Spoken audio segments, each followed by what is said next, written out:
हमारे साथ आज बात करने के लिए सूरत आश्रम के दो संचालक। आरोप जो है बिल्कुल गलत आरोप है, क्योंकि पूज्य बापू के सानिध्य में रहते हुए हमको 32 साल हुआ है।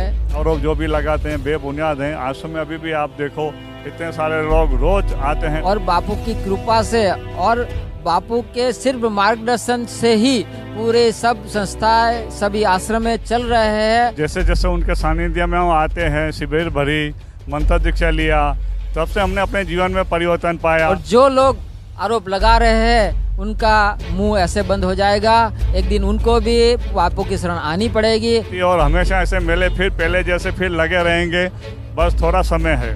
बिल्कुल जल्दी से जल्दी बापू सब लोगों के बीच में आएंगे, हमको उम्मीद है। आपने देखा आज ये सूरत आश्रम के दो संचालक है, भद्रेश भाई, रूपा भाई। उन्होंने वही बताया, भद्रेश भाई ने जिक्र किया 32 सालों से मतलब संत आसाराम जी बापू आश्रम में रह रहे। रूपा भाई ने जिक्र किया 30 सालों से बापू के आश्रम में रह रहे। उन्होंने वही बताया कि हमने इतने सालों से आश्रम में रह रहे हैं, लेकिन जो भी आरोप लग रहे हैं उसमें कोई सच्चाई नहीं है। पूज्य आसाराम जी बापू के आश्रम में रहते हुए हमको 32 साल हुआ और इस 32 साल के दौरान हमारा जीवन बड़ा अस्त व्यस्त था। हम हमारे पिताजी के घर परिवार के किसी की ताबे में नहीं थे। ऐसा गुस्सा वाला हमारा जीवन जो आज बदल के ऐसा हो गया कि कैसे भी आदमी कोई भी हमको बोलेंगे इतनी सरलता से हम उनके साथ व्यवहार और बातचीत कर सकते हैं।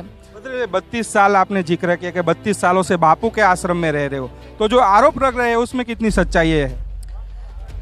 ये आरोप जो है बिल्कुल गलत आरोप है, क्योंकि पूज्य बापू के सानिध्य में रहते हुए हमको 32 साल हुआ है और हमने आज तक कभी भी ऐसी कोई जो आरोप लगे ऐसी कोई घटनाएं, ऐसी कोई हरकतें, कोई ऐसा दृश्य हमने आज तक कभी देखा नहीं है, न सुना है, न अनुभव किया है। तो इस बात बिल्कुल बेवजूद है। रूपा भाई, आप कितने सालों से बापू के आश्रम? 28 से 30 साल तक में हो गए मैं आश्रम में समर्पित हूँ और पूज्य बापू जी की निर्देश अनुसार और साईं के भी कभी आदेश जो होते हैं उस हिसाब से हम अपना सेवा में जीवन व्यतीत कर रहे हैं। रूपा भाई, 30 साल हो गए। 30 साल पहले जवानी होती है भर, तो लोग मौत शोक करना सोचते हैं, शादी करना सोचते हैं। तो आसाराम जी बापू में ऐसा क्या देखा तो पूरा जीवन आपने समर्पित कर दिया? हमने देखा, हम जैसे जैसे उनके सानिध्य में हम आते हैं, शिविर भरी, मंत्र दीक्षा लिया, तब से हमने अपने जीवन में परिवर्तन पाया। फिल्में देखना और सब बाहर का कुछ खाना, धीरे धीरे हमने संयम आता गया और फिर हम आश्रम में समर्पित हो गए। अनुष्ठान किए आश्रम में, कई जगह बापू के नारायण साईं के आदेश शमशान में भी रहे, भिक्षा मांग के खाए और नारायण साईं के साथ 9 महीने जेल में भी रहे। ऐसा कुछ भी नहीं है उनमें। आरोप जो भी लगाते हैं बेबुनियाद हैं। आश्रम में अभी भी आप देखो इतने सारे लोग रोज आते हैं, नए नए लोग आके मिलते हैं, पूछते हैं, बोलते हैं साईं और बापू कब आएंगे, और भीड़ लगी रहती है और हमेशा ऐसे मेले फिर पहले जैसे फिर लगे रहेंगे, बस थोड़ा समय है। बापू साईं है नहीं, कैसे मैनेज कर लेते हो सारा?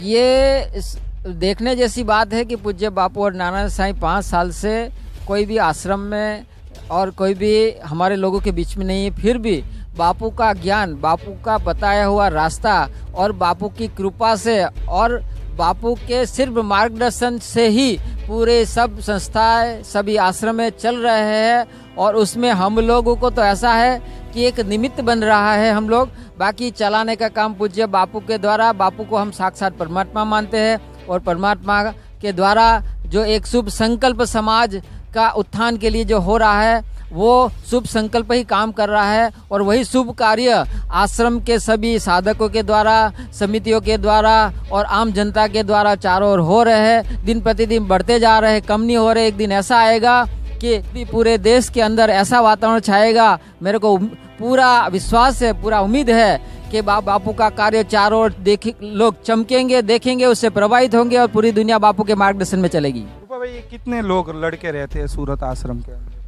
कम से कम 100 से ऊपर लड़के हैं, समर्पित हैं और सब सुबह में उठ के ध्यान भजन और अलग अलग सेवा में खुद लग जाते हैं। आश्रम के अंदर इतने सालों से रह रहे हो, कभी कोई गलत गतिविधियां देखी क्या बापू द्वारा या आश्रम द्वारा कुछ होते? बिल्कुल नहीं। जो भी समाचार टीवी में बताते हैं, कुछ लोग बोलते हैं, ये सब बेबुनियाद है और बापू का प्रचार देश विदेश में फैलता जा रहा है और दूर दूर से भी लोग आते हैं मिलने, देखने के लिए। सब देखते हैं। आश्रम में ऐसा आज तक हमने नहीं देखा और ना ही किसी लोगों ने देखा। ये सब गलत फहमियाँ हैं लोगों की, बेबुनियाद बातें हैं।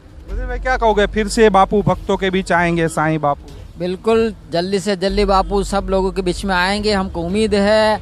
और ऐसा वातावरण छाएगा जो हम लोग देखते रहेंगे, और जो लोग आरोप लगा रहे हैं उनका मुंह ऐसे बंद हो जाएगा। एक दिन उनको भी बापू की शरण आनी पड़ेगी, उनको भी बापू के विचार लेने पड़ेंगे और बापू के मार्गदर्शन हेतर अपना जीवन बिताना पड़ेगा, ये हमको विश्वास है। आपने देखा आज ये सूरत आश्रम के 2 संचालक है, भद्रेश भाई, रूपा भाई, उन्होंने वही बताया। भद्रेश भाई ने जिक्र किया 32 सालों से मतलब संत आसाराम जी बापू आश्रम में रह रहे। रूपा भाई ने जिक्र किया 30 सालों से बापू के आश्रम में रह रहे। उन्होंने वही बताया कि हमने इतने सालों से आश्रम में रह रहे हैं, लेकिन जो भी आरोप लग रहे हैं उसमें कोई सच्चाई नहीं है। और इनका भी यही कहना है कि फिर से बापू भक्तों के बीच आएंगे और फिर से वही सत्संग और ज्ञान की गंगा बहाएंगे। कैमरामैन अंजनी के साथ नीलेश ठक्कर, सूरत लाजपत जेल से रफ्तार न्यूज़।